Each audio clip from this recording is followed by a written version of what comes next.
Good news guys! Available na po ngayon online ang pag-request ng PSA documents kagaya lamang ng birth certificate, marriage certificate, Senomar certificate, death certificate, and Seno death certificate. So lahat po ng mga yan ay pwede na po tayo makapag-request ng copy through GCash app via psahelpline.ph.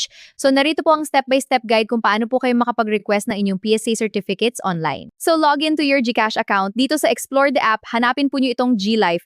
Click po nyo yan at makikita po nyo itong psahelpline.ph. Pindutin ang click to order or itong order now dito. Magre-redirect kayo dito sa verification. I-check nyo lamang itong mga boxes, then click continue. Verify information kung tama ang lahat dahil naka-autofill in ang mga yan basing from your GCash account record. Select your gender that appears in your birth certificate. Piliin ang yes or no kung may suffix ang inyong pangalan. Enter email address and mobile number. Check boxes to agree, then click submit. Piliin kung anong klaseng PSE certificate ang kailangan mo at piliin kung para kanino. Kung para ba sa'yo, sa tatay mo, sa nanay mo, sa son mo, or sa daughter mo. Tapos dito naman piliin kung anong purpose ng request at kung paano mo siya gusto matanggap, kung PDF ba or delivery. So mas maganda na piliin nyo itong delivery para ma-receive mismo ninyo yung actual na document or certificate. Fill in lahat ng mga hinihinging information dito sa delivery address. Dapat tama yan para hindi maligaw ang delivery.